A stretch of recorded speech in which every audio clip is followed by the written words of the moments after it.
નમસ્કાર વિદ્યાર્થી મિત્રો, હું ધરમ બિલડિયા આપની યુટ્યુબ ચેનલની અંદર આપનું હાર્દિક સ્વાગત કરું છું.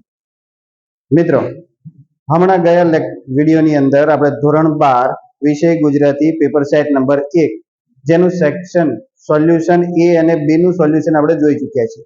હવે આપણે જોઈશું સેક્શન સી નું સોલ્યુશન.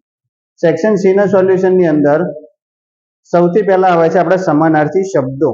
જે સામે સામે આપ્યા છે આપણે જોડીને સાચા શબ્દો લખવાના છે, સાચા શબ્દો શોધવાના છે. તો કઈ રીતે શોધીશું અને કયા કયા શબ્દો છે તો ચાલો મિત્રો જોઈએ. 31 નંબરમાં છે હાટ, દરિયો અને આશા. ત્યાર પછી 32 નંબરમાં છે માંગલ્ય, નિયમ અને સાગર. ત્યાર પછી છે 33માં નીમ, દુકાન, કલ્યાણ. ત્યાર પછી 34માં છે સમંદર, ઈચ્છા, વ્રત અને ત્યાર પછી છે 35માં ખેવના, શુભ અને બજાર. તો મિત્રો આપણે જાણીએ છીએ એમ સમાનાર્થી શબ્દ ત્રણેયમાંથી એક એક સમાનાર્થી શબ્દ આપણે શોધવાનો છે અને ત્યાર પછી આપણે એને લખવાનો છે. તો જો સૌથી પહેલું છે અહીંયા 31 નંબરમાં હાટ. તો હાટ તો અહીંયા શું થાય? હાટ તો અહીંયા દુકાન થાય અને બીજું અહીંયા લઈએ તો અહીંયા બજાર એવો અર્થ નીકળે. તો અહીંયા થાય હાટ, પછી છે દુકાન અને બજાર. ત્યાર પછી 32માં શું છે તો કે માંગલ્ય. માંગલ્ય એટલે શું કહી શકાય તો કે શુભ કહેવાય અને બીજું અહીંયા લઈ શકીએ તો આપણે કલ્યાણ શબ્દ છે, અહીંયા એનો સમાનાર્થી શબ્દ છે. ત્યાર પછી છે નિયમ, તો અહીંયા નિયમ અને ત્યાર પછી છે વ્રત, એ એનો સમાનાર્થી શબ્દ છે. ત્યાર પછી આપણને ખ્યાલ આવી જશે સમંદર છે તો દરિયો અને સાગર, જે એનો અર્થ નીકળે છે. ત્યાર પછી છે ખેવના. તો ખેવનાની અંદર તો હવે જે બાકીના જે શબ્દ વધ્યા છે તે, જેમ કે ઈચ્છા અને આશા. તો આપણા હતા સમાનાર્થી શબ્દ. ચાલો મિત્રો આગળ જોઈએ આપણે વિરુદ્ધાર્થી શબ્દોની અંદર, કે જે તમને ખબર છે કે વિરુદ્ધાર્થી શબ્દની અંદર શું છે તો કે એનો અર્થ બદલાય નહીં તેવા શબ્દો આપણે મૂકવાના છે. વિરુદ્ધાર્થી શબ્દ મૂકવાના પણ એનો અર્થ પણ બદલાવો જોઈએ નહીં. તો એવા આપણે કોઈ પણ 4 શબ્દ મૂકવાના છે. તો ચાલો પહેલો જોઈએ કે હંસનું કહ્યું અવર્થા ગયું. અહીંયા અવર્થાનો વિરોધાર્થી એવો મૂકવાનો કે જેનો અર્થ પણ ન બદલાય અને વિરુદ્ધાર્થી શબ્દ પણ મૂકી શકાય. અહીંયા અવર્થા એટલે નકામું, તો આપણે શું જો કામનું એ મૂકીએ તો થઈ જાય કે ભાઈ હંસનું કહ્યું કામ આવ્યું નહીં, એટલે કે અવર્થા જ ગયું છે. તો આવી રીતે આપણે એનો વિરુદ્ધાર્થી બનાવી શકાય. ત્યાર પછી આગળ જોઈએ 37માં કે ગીધુભાઈ મેનાબેનનું સજોડું હતું. અહીંયા સજોડું તો એનો વિરુદ્ધાર્થી શું થઈ જાય તો કે ક જોડું, અને હતું તો એને શું થઈ જાય ન હતું. તો કે ગીધુભાઈ મેનાબેનનું ક જોડું ન હતું. ત્યાર પછી 38મો પ્રશ્નમાં છે કે સાંજે ઘોડા પસંદ કરી લીધા. અહીંયા પસંદ છે તો એનો વિરુદ્ધાર્થી શું કરશું કે પસંદ તો ના પસંદ. તો અહીંયા જવાબમાં આવે કે સાંજે ઘોડા ના પસંદ ના કર્યા, કે સાંજે પસંદ કર્યા નહોતા. ત્યાર પછી છે 39મો પ્રશ્ન કે નારદજી અંતરિક્ષમાં આવ્યા. હવે અંતરિક્ષનું વિરુદ્ધાર્થી શું થઈ જાય પૃથ્વી અથવા ધરતી પર. તો બંને સમાનાર્થી શબ્દ આપણે વાપરી શકીએ. તો અહીંયા છે કે નારદજી ધરતી પર ન આવ્યા, એનો મતલબ એવો છે કે અંતરિક્ષમાં આવ્યા. તો ચાલો આવી રીતે હજુ એક પ્રશ્ન છે કે નદીના કાંઠે અસંખ્ય ફૂલો ખીલી ઉઠ્યા. મિત્રો અહીં ધ્યાન રાખજો, આઈએમપી માં અસંખ્ય નું થાય જૂજ. ઘણા લોકો સંખ્યા લખીને આવો છો, બહુ ધ્યાન રાખજો મોસ્ટ આઈએમપી માં. તો અહીંયા અસંખ્ય નું શું થાય છે જૂજ. નદી કાંઠે જૂજ ફૂલો ખીલી ઉઠ્યા, ખાસ ધ્યાન રાખજો, નહીં તો મોટા ભાગે આવી ભૂલો થતી રહે છે. ચાલો ત્યાર પછી આગળ જોઈએ કે નીચેના શબ્દ સમૂહ માટે એક શબ્દ આપો. અહીંયા શબ્દ સમૂહ લખવાના છે. કયા કયા આવશે તો પહેલો જોઈએ 41માં કે નીલા રંગનો મણી. તો નીલા રંગનો મણી એટલે શું કહી શકીએ? એક તો એનો જવાબ છે નીલમ, અને બીજું કે એના આપણે મરકત મણીના નામે પણ આપણે ઓળખીએ છીએ. ત્યાર પછી છે હાથી, ઘોડા, રથ અને પાયદળ. આ 4 એ 4 અંગ વાળી સેના. જો ચારેય અંગ વાળી સેના હોય તો આપણે એને કહેવાય કે ચતુરંગીની સેના તરીકે આપણે ઓળખીએ, કે જેની અંદર હાથી, ઘોડો, રથ અને પાયદળ એટલે પગે ચાલનાર સૈનિક, એનો પણ જો સમાવેશ થતો હોય તો ચારેય છે ને, તો આપણે એને કહેવાય ચતુરંગીની સેના. ત્યાર પછી છે વડના વૃક્ષનું કૂણું ફૂટેલું મૂળ. હવે જો વડનું મૂળ હોય ને એટલે વડના મૂળને વડવાય જ કહેવાય. તો એનો જવાબ આવી જાય વડવાય. એ કૂણા મૂળને શું કહેવાય? વડવાય કહેવાય. પછી છે આનંદ સાથે લેવાતું ભોજન. હવે જો આનંદ સાથે લેવાતું ભોજન એટલે એને કહેવાય આપણે મિજબાની, એટલે કે જે આનંદપૂર્વક લેવાય, જે આપણે 24મા પાઠમાં બહુ સરસ વાળા પાઠમાં ચર્ચા કરી છે એન્ટો ચેખોવમાં. ત્યાર પછી છે એક સરખા રસ વાળું. તો અહીંયા શું કહેવાય? એક સરખા રસ વાળું, તો આપણે કહીશું એને એક રસ, કે જેમાં એક જ રસ છે તો એક સરખા રસ વાળું એવું એનો સમાનાર્થી શબ્દ નીકળે. શબ્દ સમૂહ માટે એક શબ્દ નીકળી શકે. ત્યાર પછી છે નીચેના તળપદા શબ્દોનો શિષ્ટ ભાષાને માન્ય અર્થ આપો. હવે તળપદે ભાષા છે, આપણે એને શિષ્ટ રૂપ લખવાના છે. એમાં પહેલું છે ખેપ. તો ખેપ એનો અર્થ શું થાય? તો એનો અર્થ થાય પ્રવાસ. ત્યાર પછી છે 47માં ઢાંઢો. જા કહેતાની સાથે તમારી પાસે જવાબ આવી ગયા છે. ઢાંઢો એટલે શું? બળદ. Very good. ત્યાર પછી છે નીચેના શબ્દોના સાચી જોડણી લખવાની છે. સાચી જોડણી કઈ રીતે લખાય? તો અહીંયા છે ગૃહ આપ્યું છે, તો ગૃહ આવી રીતે લખાય નહીં. આપણે બધા જાણીએ છીએ ગૃહનો સાચી કઈ રીતે લખી શકાય, સાચી જોડણી કેવી છે? તો આ છે ગૃહ. ત્યાર પછી છે યુધિષ્ઠિર. તો આપણે 10મા પાઠમાંથી લીધો. યુધિષ્ઠિર એટલે દરેક શબ્દો કેવા હશે? હસ્વ આવશે, દીર્ઘ એક પણ શબ્દ આવશે નહીં. તો આ એક ખાસ ધ્યાનમાં રાખજો યુધિષ્ઠિરમાં. પછી છે નિશાશા. તો અહીંયા નિશ અને દંત્ય ઓષ્ઠ્ય મૂર્ધન્ય જે વાપર્યા છે, આપણે માત્ર ને માત્ર દંત્ય સ્વર જ વાપરવાના છે. દંત્ય સકાર છે એનો જ આપણે પ્રયોગ કરવાનો છે નિશાશાની અંદર. દંત્ય એટલે કયો?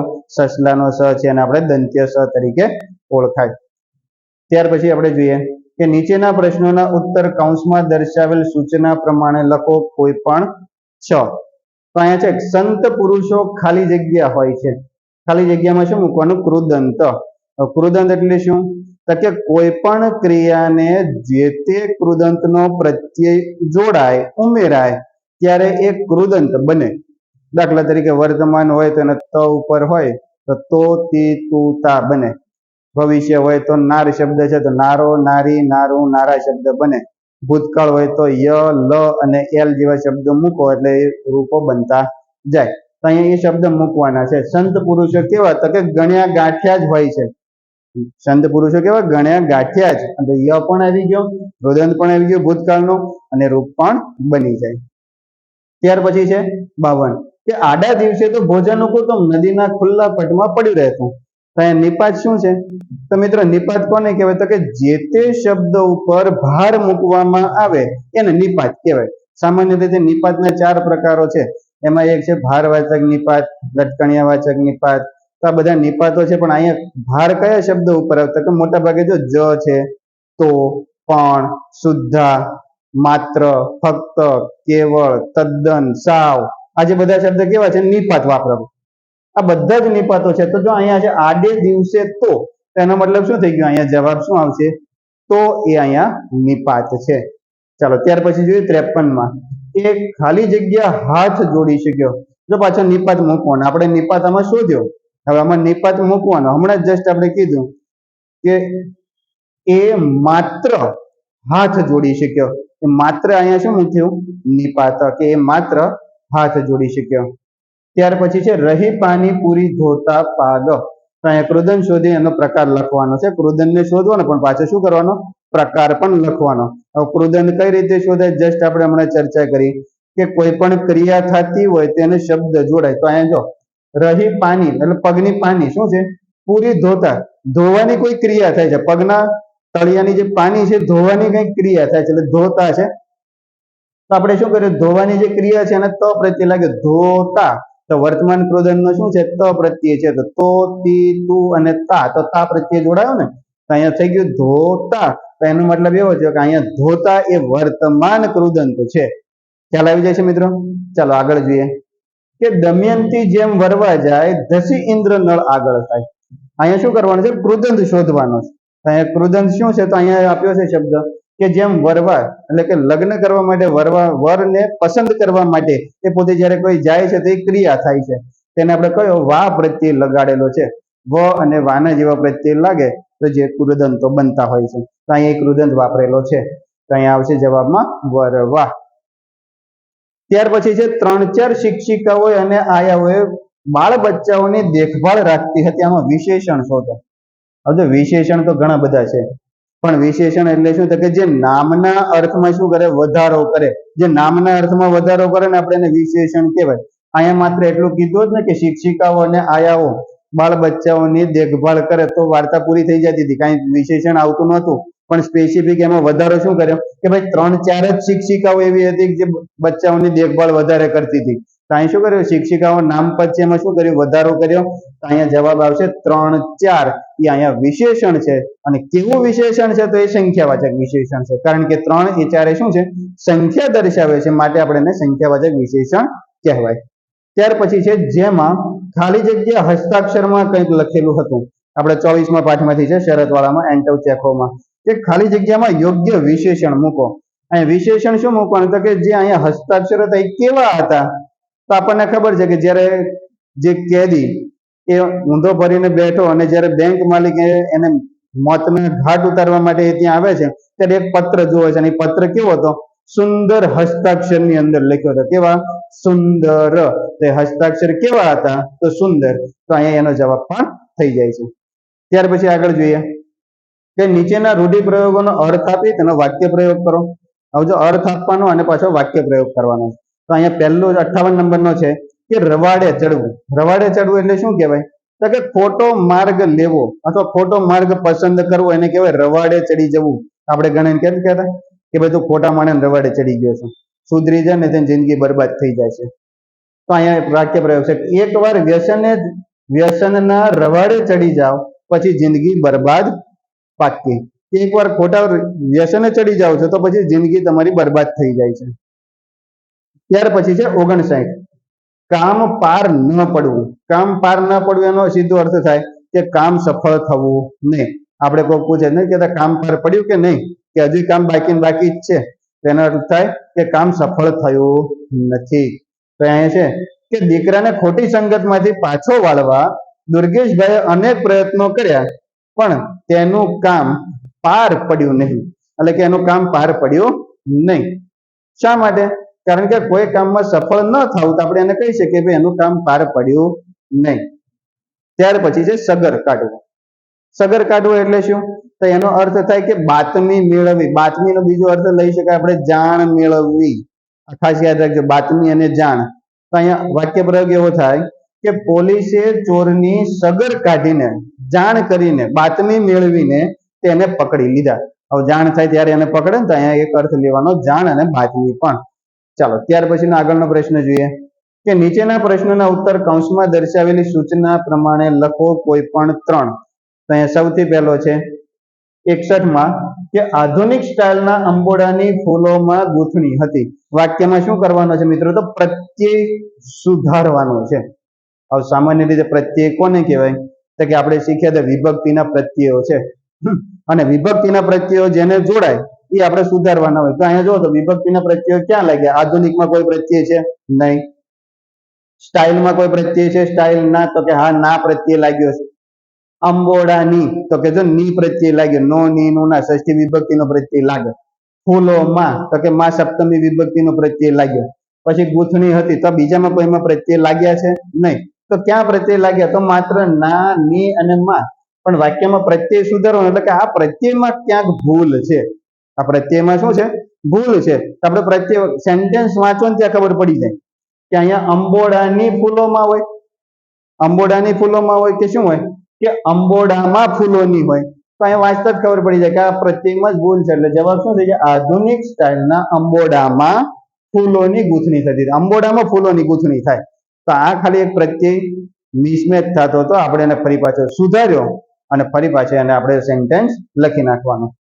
ત્યાર પછી છે 62 કે હું તમને બધી સગવડતા અપાવીશ. આ શું છે? ભાષા શુદ્ધિની દ્રષ્ટિએ સુધારો. ભાષા શુદ્ધિ એટલે શું? તો કે ક્યાંક બોલવાની દ્રષ્ટિએ, ભાષાની દ્રષ્ટિએ કંઈક ભૂલો છે. તો અહીંયા શું છે? જો હું તમને બધી સગવડતા અપાવીશ. સગવડતા અપાવીશ કે સગવડ અપાવીશ? તો આ બોલવાની દ્રષ્ટિએ ભૂલ છે. જવાબ શું હવે? હું તમને બધી સગવડ અપાવીશ. સગવડતા નહીં, સગવડ પૂરી પાડશે. ત્યાર પછી છે 63 અનોખો એનાથી ભાવને કાવ્યનો એક કેન્દ્રીય ઉઠાવ મળે છે. આ છે પદક્રમ. પદક્રમ એટલે આપણને ખબર છે કે પદને શું છે? આગળ પાછળ ક્રમમાં ગોઠવવાનું આપેલા છે. આપણે એને યોગ્ય ક્રમમાં ગોઠવી અને લખવાનો છે. તો અહીંયા આવશે કે કાવ્યના કેન્દ્રીય ભાવને એનાથી અનોખો ઉઠાવ મળે છે. તો આ એ છે યોગ્ય ક્રમ, કે કાવ્ય છે અને યોગ્ય કેન્દ્રીય ભાવ છે એનાથી એને અલગ ઉઠાવ મળે છે. ત્યાર પછી છે મેં તો એ પહેલા ક્યારેય શાક સમાર્યું ન હતું. તો અહીંયા લેખન રૂઢિની દ્રષ્ટિએ છે. લેખન રૂઢિ એટલે મિત્રો કે લખવાની દ્રષ્ટિએ કંઈક ભૂલ છે. લખ્યું છે ને, આ જે સેન્ટેન્સ આપ્યું ને એમાં ક્યાંક લખવાનું ભૂલ છે. અને ભૂલ શું હોય શકે? કે જે શબ્દો છૂટા પાડવાના છે એ ભેગા લખ્યા હોય, ભેગા છે એ છૂટા પાડ્યા હોય. જેમ કે તમને ખબર છે કે વિભક્તિના પ્રત્યય હોય તો હંમેશા ભેગા લખાય, દ્વિરૂપત શબ્દ હોય તો ભેગા લખાય. તો આવા બધા જે ભેગા લખાય છે ત્યાં આપણે શું કરીએ, હવે છૂટા પાડ્યા હોય તો આપણે ભેગા કરવાના, અમુક જગ્યાએ ભેગા આપ્યા છે તો આપણે એને છૂટા પાડવાના. દાખલા તરીકે અહીંયા છે કે મેં તો એ પહેલા, ક્યારે અને ય અલગ છે તો અહીં શું થઈ જાય, ભેગું થઈ જાય. ક્યારેય શાક સમાર્યું ન હતું એની જગ્યાએ શું છે, નહોતું. મેં તો પેલા ક્યારેય શાક સમાર્યું નહોતું. ચાલો ત્યાર પછીનો પ્રશ્ન જોઈએ કે નીચેના સંયુક્ત સંકુલ વાક્યમાં સાદા વાક્યમાં ફેરવો. હવે આપણને ખબર છે કે સંકુલમાંથી સાદામાં ફેરવવાના હોય એટલે આમાં શું હોય, સંયોજકો જોડાયેલા હોય. આપણે સંયોજકોને દૂર કરો અને સાદા વાક્યમાં બનાવતા જાઓ. જો તમે તમારી દ્રષ્ટિએ વિચારો છો કે નાના ભાઈઓને ધ્યાનમાં લો છો, તો અહીંયા સંકુલ છે એટલે મતલબ બે સેન્ટેન્સની વાત કરી. તમે તમારી દ્રષ્ટિએ જ વિચારો છો કે ભાઈ નાના ભાઈનું ધ્યાનમાં લો છો, તો અહીંયા બંને શબ્દને જોડવાવાળો શું છે, સંયોજક કે. તો અહીંયા સાદા વાક્યમાં શું થાય કે તમે તમારી દ્રષ્ટિએ વિચારો છો, સંયોજક કે નીકળી જાય, અને બીજું સેન્ટેન્સ થઈ જાય કે નાના ભાઈઓને ધ્યાનમાં લો છો ખરા, તો સંયોજક શું થઈ જાય, કે છે અહીંયાથી નીકળી જાય. ચાલો ત્યાર પછી 66મો જોઈએ કે અમારા સત્યાગ્રહમાં કોઈ પણ વ્યક્તિ ભાગ લેવા સ્વતંત્ર છે.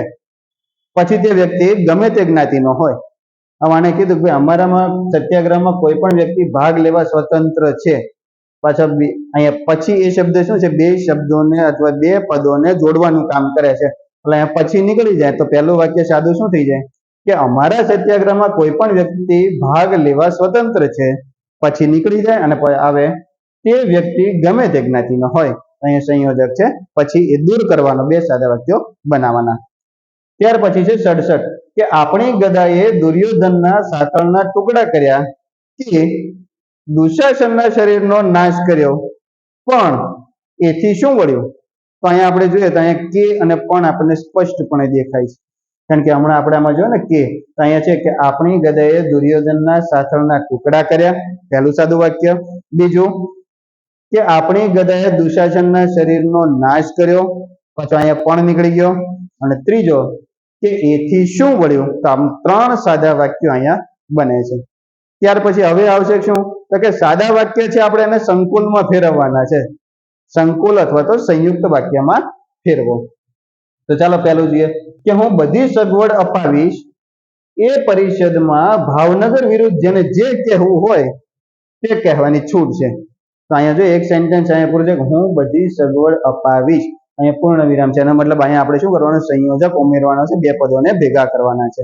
તો શું થઈ જાય, તો છે હું બધી સગવડ અપાવીશ એને એ પરિષદમાં ભાવનગર વિરુદ્ધ જેને જે કહેવું હોય તેની તેને છૂટ છે. તો અહીંયા છે કે અને અહીંયા જે અને તે શબ્દ પણ મૂકી શકાય છે, જેથી આપણા સંયોજકોમાં સંયુક્ત અને સંકુલ વાક્યમાં આપણે પરિવર્તન કરી શકીએ.